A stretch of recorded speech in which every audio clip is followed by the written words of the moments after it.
Zen, welcome to HiPod atau Himabi Podcast. Hari ini kita akan ngobrol santai-santai nih bareng dengan narasumber kita yang orangnya itu asik banget.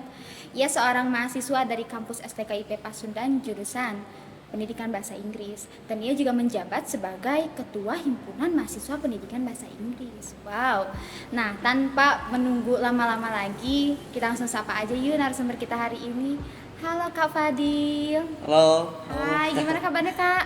Alhamdulillah baik. Oke, nah ini kan pertama kalinya HiPod ini mengundang narasumber. Nah, jelas tentunya Haizen pun pasti ingin tahu nih, kalau Kak Fadil tuh siapa sih? Boleh dong perkenalkan dirinya Kak? Oke, kenalin ya. Aduh. Nama lengkap Fadil Muhammad Rahmanuddin.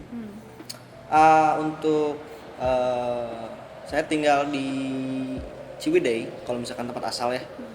Tapi kalau misalkan di sekitaran kampus saya juga ngekos, kontrak gitu, ya, dekat-dekat kampus lah gitu. Lahir 10 Juni 2000. Wow, 2000. Iya. Wow, ternyata masih muda ya.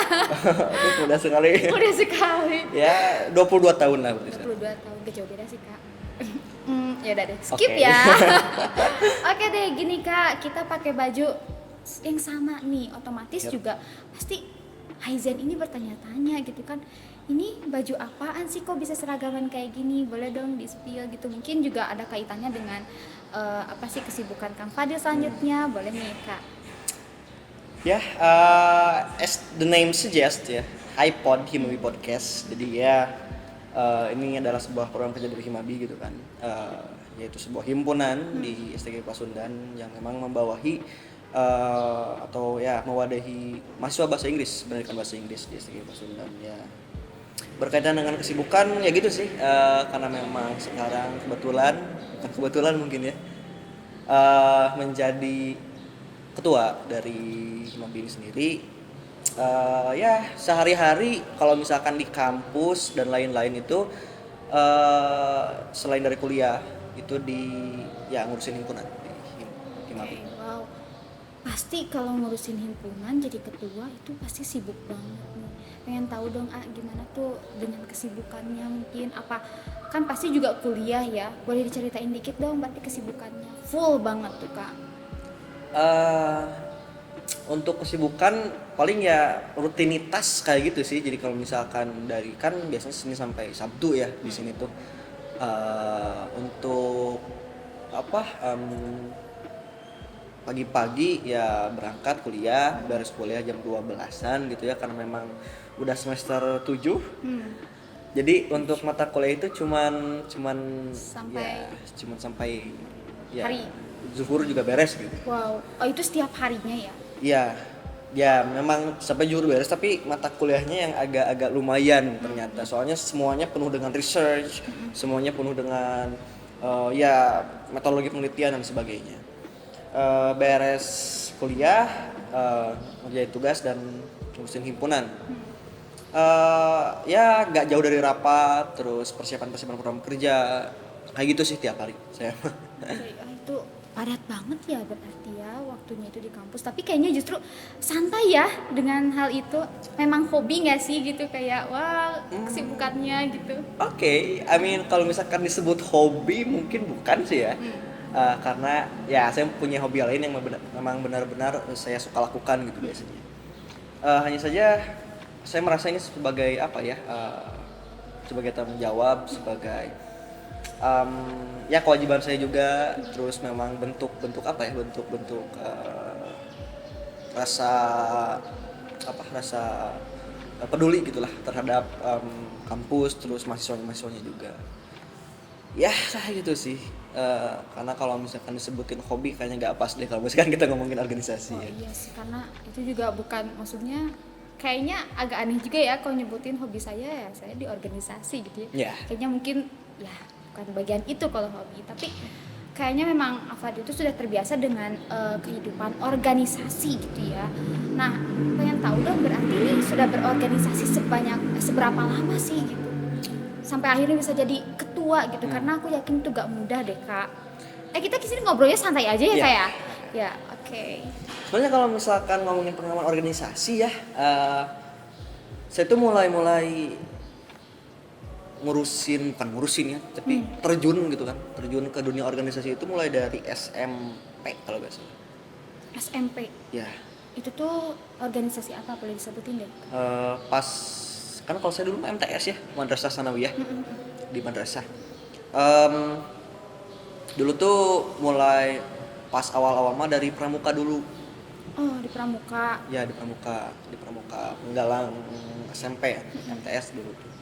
Sampai pas kelas 3 SMP itu masuk OSIS jadi wakil ketua dulu tuh. Nah, dari sana SMA sama sibuk di pramuka OSIS. Sempat juga ikutan Paskibra. Jadi itu inget banget gitu pas SMA itu 3 organisasi gitu kan. Karena memang dulu tuh Paskibra tuh baru mulai ada di SMA tuh. Jadi masih memang nyari-nyari yang kosong gitu untuk mengisi kekosongan. Pernah jadi pengibar di upacara 17 Agustusan di kecamatan gitu kan. Kecamatan di desa gitu. Ya sampai akhirnya ya nyaman gitu ternyata dalam kehidupan berorganisasi gitu. Sampai akhirnya ke kampus langsung ikutan Himabi dulu meskipun mulai tingkat 2 ya kalau misalkan di Himabi karena memang ya harus dari tingkat 2 gitu kalau di himpunan di sini gitu kan. Di Himabi terus juga ya beberapa kegiatan volunteer sih kalau misalkan kebanyakannya mah selama 4 tahun ke belakang kalau misalkan. Wah, berarti banyak banget pengalaman nih. Saya gak akan nyebut banyak sih, cuman ya ada lah. Karena kan sudah beberapa tahun gitu ya. Aku yakin juga hal itu buat Kang Fadil tuh kayak wah, ini full banget organisasi gitu kan. Keren banget sih, Kang. Wow, gitu kan ternyata banyak banget nih pengalaman-pengalamannya. Mungkin Haizen juga bisa mengambil apa ya, kayak pelajaran atau enggak mungkin ada kayak wah aku tertarik nih ikut kayak Kak Fadil ikut organisasi gitu kan. Nah, Haizen bisa langsung ini aja langsung hubungi Kak Fadil buat ngobrol-ngobrol ya pagi yang mahasiswa STKIP Pasundan tuh. Ya gak sih, Kak? Ya silakan Kak Fadil soalnya orangnya santai banget ya. Oh jelas santai. Soalnya kita juga sering banyak ngobrol gitu ya di selama kalau misalnya di kampus gitu kan. Terus karena aku juga kebetulan bagian dari Himabi jadi otomatis sering konsul nih. Jadi udah betul banget nih Haizen, Kang Fadil ini tipe orang yang bisa diajak untuk konsultasi. Aduh, udah kayak psikiater aja ya. Tapi nggak kayak yang psikiater banget ya, kita datang bawa masalah terus Kak minta solusi dong. Ini kayak gitu deh Enggak, jelas enggak. Ngobrol aja sih biasa. Deep talk. Oh, deep talk juga. Deep talk, oh jelas. Wow, oke deh. Wow, gila banyak banget ternyata pengalamannya ya. Gils. Kayaknya kata enggak Gils. Gils juga sih. Gils itu udah kayak menafsirkan semuanya gitu, hebat banget. Nah, aku jadi penasaran juga nih, Kak. Cita-cita Kakak tuh dari waktu SD mungkin ya, dari kecil nih. Apa Iya. sih? Oh, apa ya? SD ya? Dari dulu mungkin ya, dari kecil. Iya, iya betul. Apa ya? Oh iya. Kalau misalkan dari SD mah itu nggak kepikiran lah buat kan sekarang di pendidikan ya, Iya. berarti nanti jadi guru SPD gitu kan. Kalau misalkan SD mah itu nggak ada kepikiran buat jadi guru, kepikirannya malah mau jadi Apa nih? mau Nggak jadi salah ya? aktor dulu tuh. Oh iya. Iya, Ya ampun, Iya. Kang Fadil pengen jadi aktor. iya. Ya jadi random sebenarnya banget ya. dulu tuh gini loh.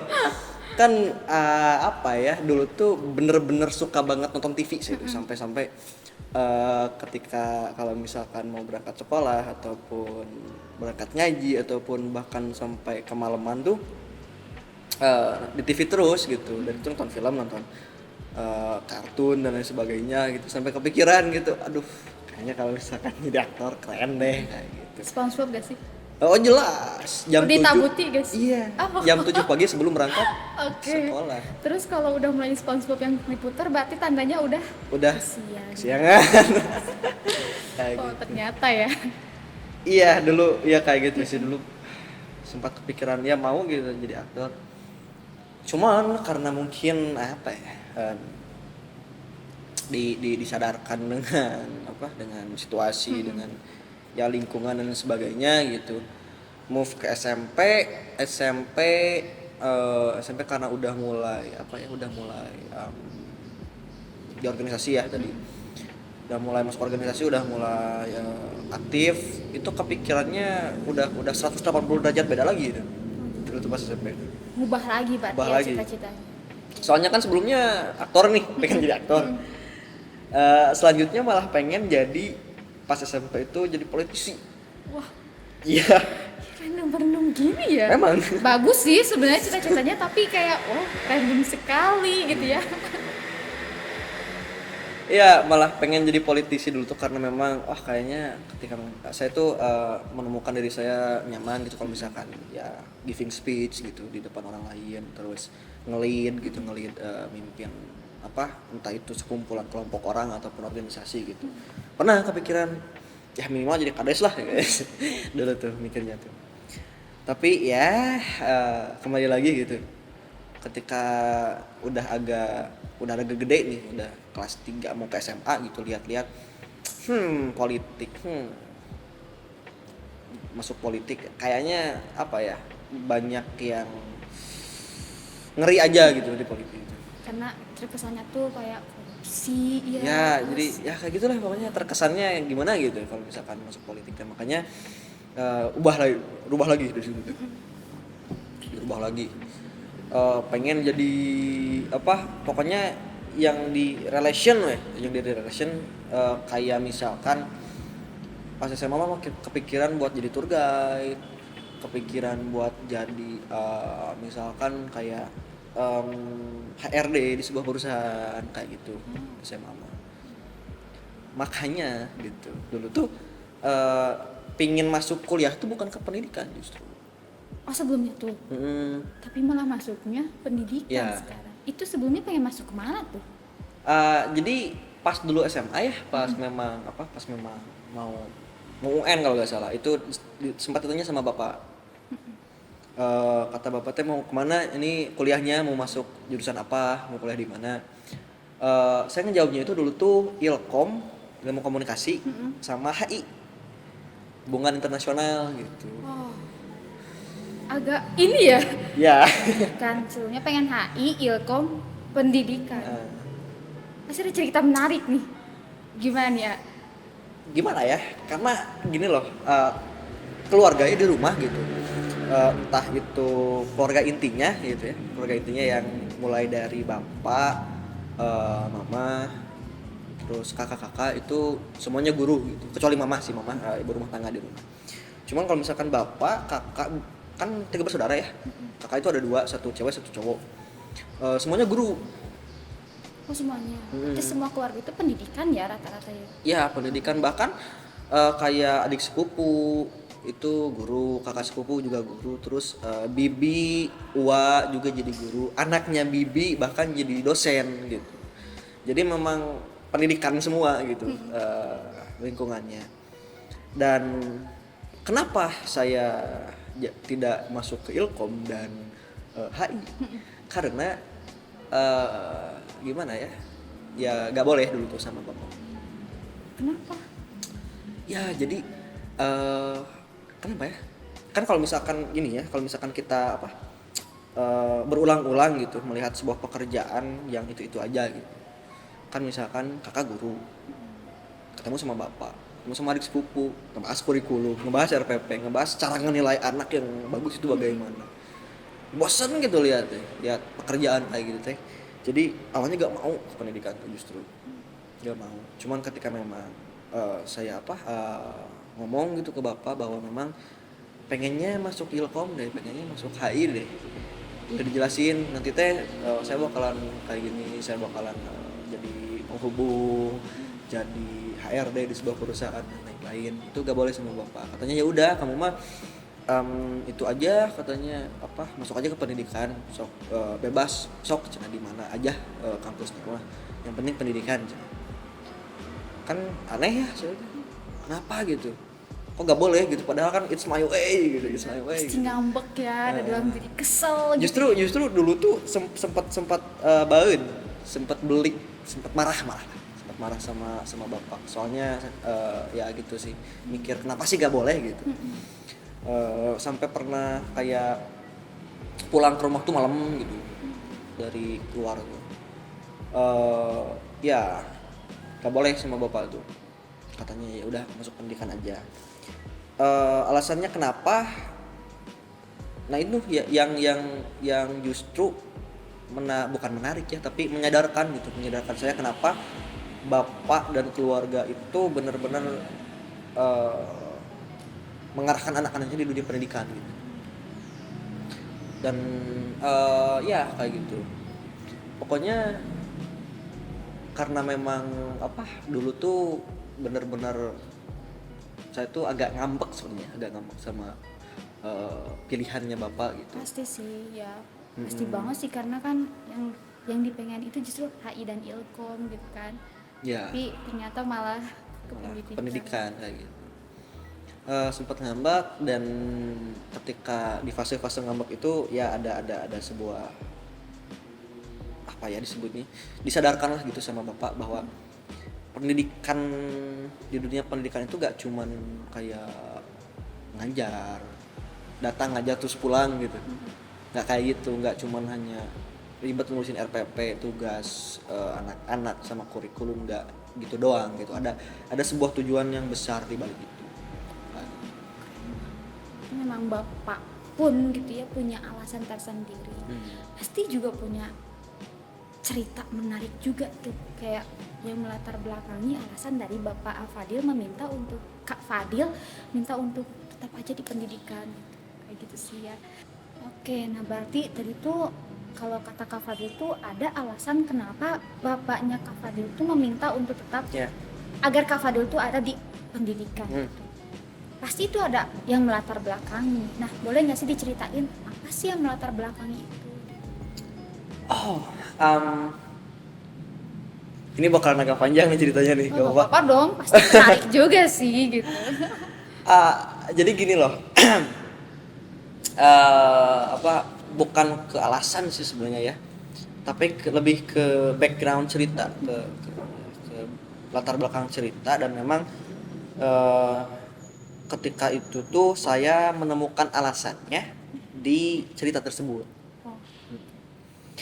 Jadi dulu itu memang ketika pas ya time frame-nya masih pas SMA sih, masih pas memang ketika bapak itu nanya mau kuliah di mana, terus saya jawab HI sama Ilkom, terus nggak boleh, dan saya marah.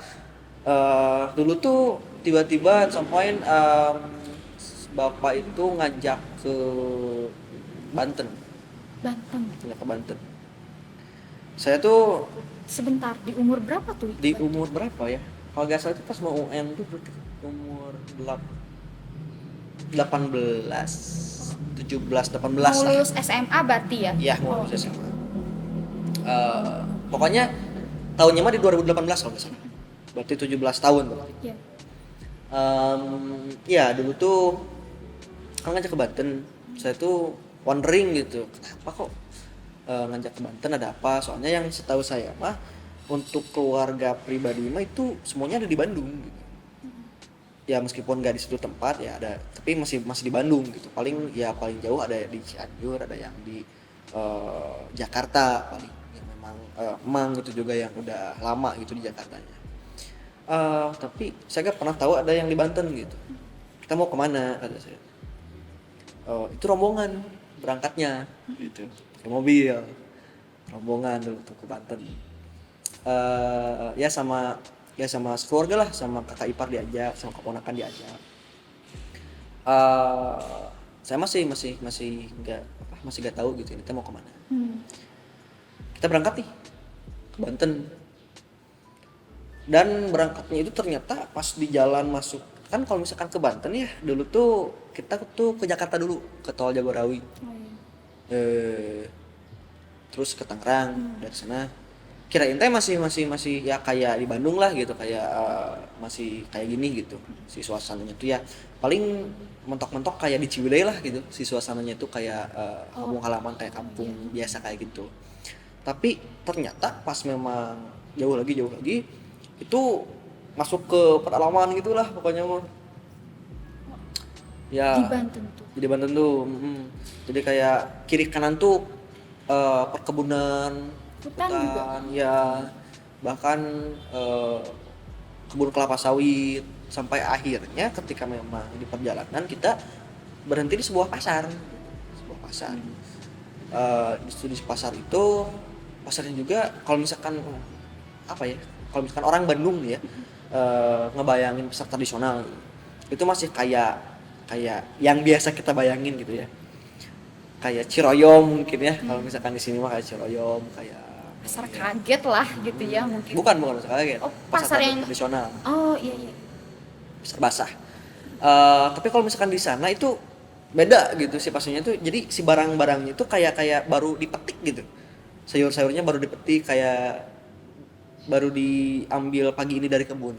Oh, karena mungkin daerah perkebunan tadi ya kayak gitu. Jadi Oh. serasa agak melalui bandar dulu gitu. Kalau misalkan kita ngomongin kayak di pasar mah gitu ya. Nah di pasar itu ada teman bapak, teman guru gitu.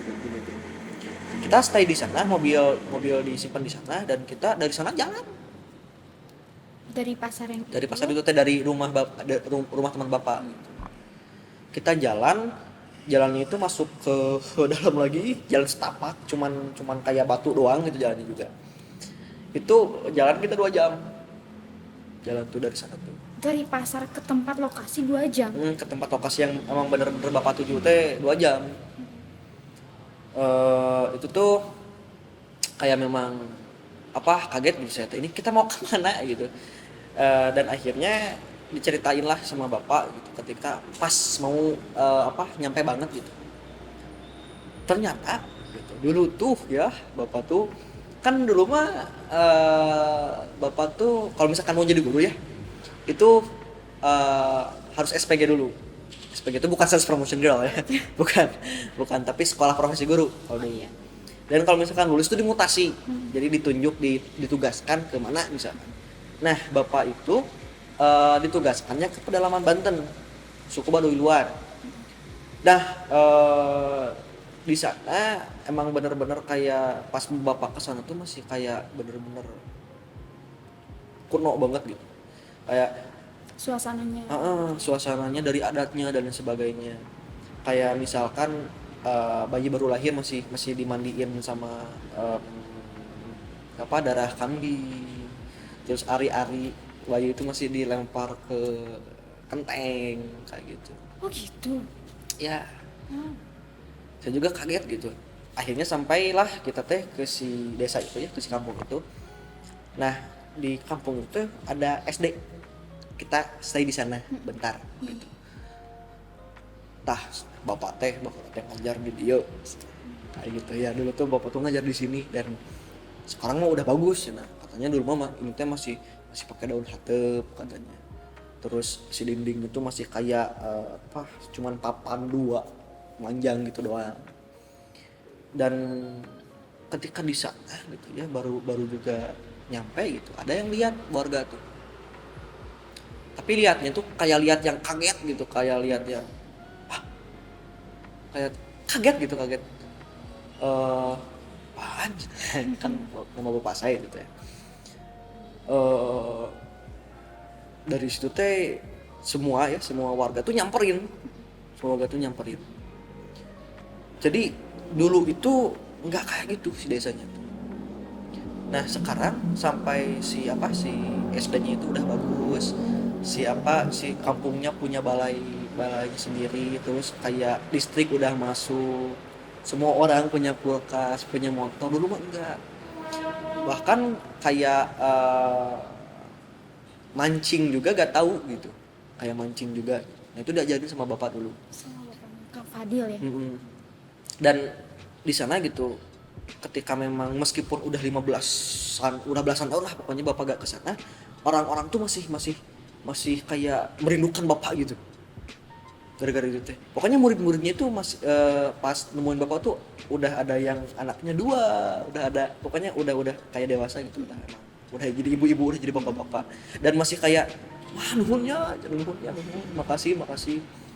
Sampai ya yang di sana ada yang sarjana. Kalau misalkan kata bapak mah teu kabayang cenah kalau misalkan baheula mah aing sarjana da soalna di dieu mah ya kitu teh. Jadi emang kayak terisolasi banget gitu. Dan di situ saya sadar bahwa memang pendidikan itu benar-benar merubah sesuatu tuh signifikan gitu. Itu saya kesana 2018. Saya gak bisa bayangin pas bapak dulu tahun 70-an kesana mau kayak gimana gitu. Dan sekarang alhamdulillah gitu, bahkan sampai murid-muridnya masih tua, udah tua gitu. Sampai anak-anaknya pun tahu bapak saya, soalnya diceritain sama orang tuanya gitu. Sangat membekas kan. Iya. Dan itulah gitu yang memang saya nemu alasan kenapa gitu bapak benar-benar mengarahkan kami gitu anak-anaknya ke dunia pendidikan. Soalnya yaitu untuk merubah sebuah komunitas, merubah satu orang pun gitu. Soalnya saya juga merasakan gitu, untuk merubah satu orang aja susah. Iya. Ini bisa satu kampung yang memang populasinya hampir 30-50 orang kayak gitu. Dengan usaha dan baktinya bapak gitu ya. Seperti itu. Wow, terharu sebenarnya. Saya juga dulu gak expect banget gitu sampai ya kayak gitu. Dan akhirnya ya itulah alasan mengapa saya menerima sekarang di dunia pendidikan. Bahkan ketika tadi kita ngomongin cita-cita, awalnya mau jadi aktor, terus jadi politisi, terus jadi kerelasian dan tour guide dan lain-lain. Sekarang saya cuma pengen jadi guru. Keren banget sih. Wah, ini benar-benar memotivasi sekali ya, akhirnya bisa membuild up Kak Fadil gitu dengan mimpi dan cita-citanya untuk selanjutnya. Nah, aku jadi penasaran nih Kak, nasihat yang paling diingat oleh Kak Fadil dari bapak nih, dari seorang bapak ini nih yang sudah mengubah Banten atau enggak yang sudah membuat orang-orang Banten ini tuh terkesan banget gitu. Apa sih Kak gitu? Kalau untuk nasihat paling berkesan buat saya mah, ini sebenarnya nggak berhubungan sama pendidikan, tapi membekas banget gitu, yang sampai sekarang saya pegang teguh gitu, bahwa katanya jadi jelema mah ulah nyusahkeun batur kudu guna we jangka lain. Ya jadi orang itu jangan nyusahin orang lain, kayak gitu kata bapak itu. Dan ya itu yang memang benar-benar saya pegang sampai sekarang. Saya ngusahin nggak nyusahin orang lain gitu. Kalau misalkan ada apapun saya coba sendiri aja dulu, kayak gitu. Jadi lebih ke memandirikan diri ya gitu, mandiri. Wah, keren banget sih. Aduh, pengen tepuk tangan deh untuk Kak Fadil ini, keren.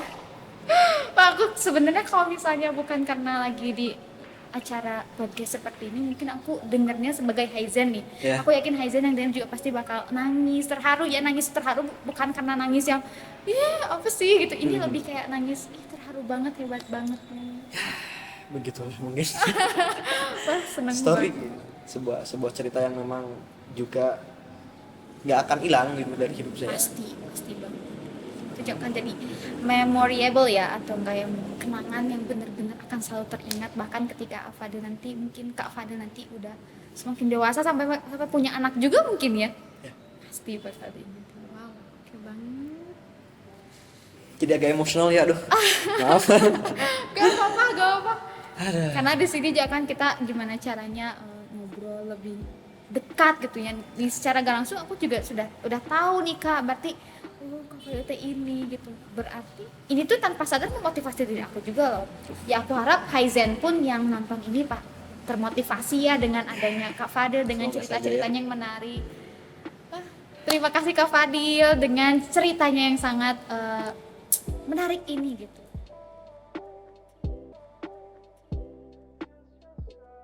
Nah, pertanyaan aku adalah,